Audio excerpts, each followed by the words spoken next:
কুয়াশাসিক্ত ভোরে দুর্বাকাশে মুক্তদানার মতো ঝিকমিক করে শিশির কণা।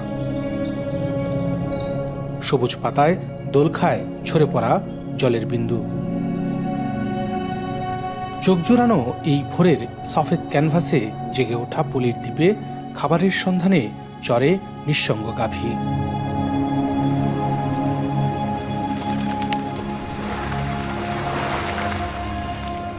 জলে জাল নামিয়ে চলে জেলেদের মাছের সন্ধান।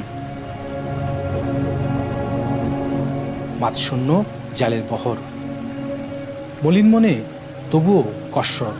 জীবন সংগ্রামে মুখর কিশোরগঞ্জ হাওরের ঘোড়াউত্রা নদীর জলদাসেরা। জলের এমন নীরব প্রতিবাদে রীতিমতো বিস্মিত তারা। জাল জল অনেক বিভিন্ন ধরনের জাল জল বাইরেছে, মাছ সবাই মারুয়া বেশি। খাল বিল অনেক জায়গায় বান দেলতেছে, আগে তো এইসব বান বন ছিল না, এই কারণে মাছটা আস্তে আস্তে কমতেছে। অনেকদিন 500 টাকা রুজো করে, অনেকদিন খালি হয়ে যায়, অনেকদিন 2000 হয়, এটা নির্দেশ নাই। এখন বর্তমানে যে পরিস্থিতি, এই পরিস্থিতিতে মনে করেন আমরা অনেক সমস্যায় আছি, আর্থিক দিক দিয়ে অনেক সমস্যায়। যুগ যুগ ধরে নদী খেকোদের দখল ও দূষণের সঙ্গে তৈরি হয়েছে নাব্য সংকট। ভেসে উঠেছে ক্ষতের চিহ্ন, বদলেছে গতিপথ। জরাগ্রস্ত নদীর বিরূপ প্রভাব এখন হাওর জনপদের জেলেদের জীবিকায়। বিশেষজ্ঞরা বলছেন, হাওরে মাছের উৎপাদন বৃদ্ধি করতে না পারলে বাড়বে বেকারত্ব, দারিদ্রতা। যেহেতু হাওর অঞ্চলে মাছের উৎপাদন আস্তে আস্তে কমে যাচ্ছে এবং জেলেরা দেখা যায় যে প্রতিদিনই মাছ ধরতে যাচ্ছে, কিন্তু তারা ফিরে আসতেছে খালি জাল নিয়ে, মাছ পাচ্ছে না। তো এতে দেখা যায় তাদের যে জীবনযাত্রা এবং জীবিকা, তাদের উপর একটা বিরূপ প্রভাব পড়ছে।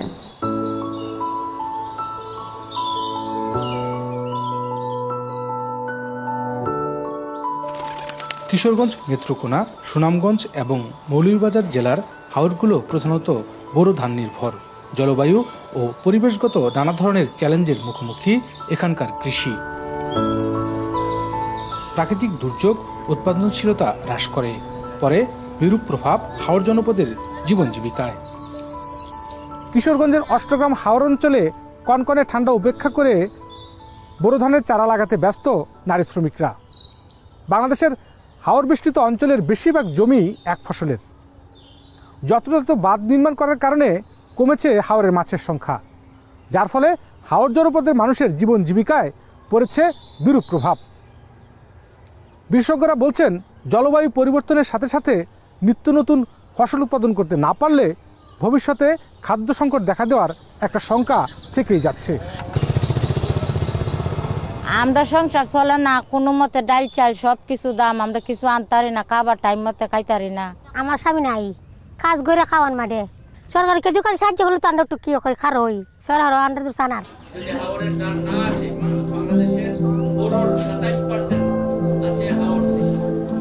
নানা ঝুঁকি থাকা সত্ত্বেও হাওর অঞ্চলে কৃষি উন্নয়নে যথেষ্ট সুযোগ রয়েছে বলে মনে করছেন কৃষি বিশেষজ্ঞরা। বলছেন, প্রচলিত বোরো ধান ভিত্তিক একক শস্য উৎপাদন থেকে বেরিয়ে যুক্ত করতে হবে ডাল, তেল ও সবজি চাষ।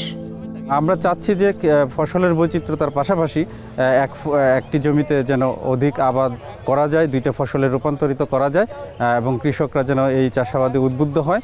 আমরা তাদেরকে পরামর্শ দিয়ে যাচ্ছি এবং ভবিষ্যতে এবং আমাদেরকে লজিস্টিক সাপোর্টও তাদের দেওয়ার চেষ্টা করব। আমরা ফসলগুলিতে পানি কম লাগে, আমরা সেই সমস্ত ফসলগুলি আমরা কৃষকের জন্য আমরা যাচাই বাছাই করতেছি। যেন আমরা চাচ্ছি বোরোর আগের যদি কৃষকরা ওই রকম একটা স্বল্পমেয়াদী ফসল করে, তাহলে আমরা তারা কিছুটা না ভালোই লাভবান হবে।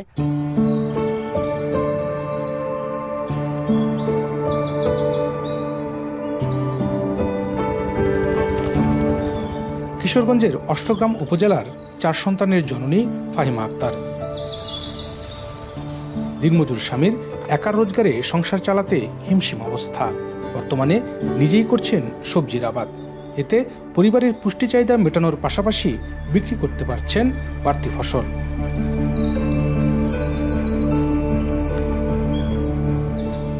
তার মতো গ্রামের অন্য কৃষকরা শাকসবজি, আলু থেকে শুরু করে সরিষার মতো লাভজনক ফসল উৎপাদন করে লাভের মুখ দেখছেন।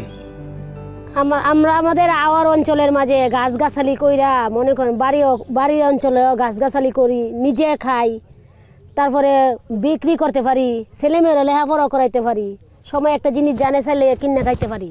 আমরা আলু চাষ কইরা পরে ধান রুমু, এরপরে সরিষা চাষ কইরা আবার ধান রুইতাছি।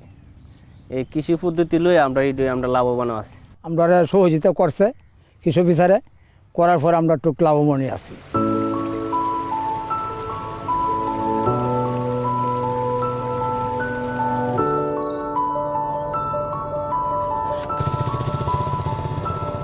প্রকল্পের আওতায় 140টি প্রশিক্ষণ কার্যক্রমের মাধ্যমে দেশের হাওর জনপদের 4200 কৃষক জলবায়ু সহনশীল এবং টেকসই কৃষি পদ্ধতি গ্রহণের দক্ষতা অর্জন করেছেন।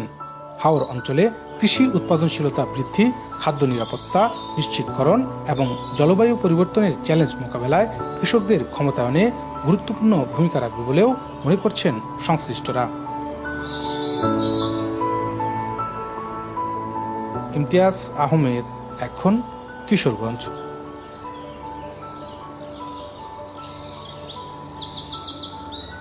মাঠের অলরাউন্ডার আমি, আর ঘরের allrounder Tylox. Tylox toilet cleaner, clean মানেই টাইলক্স।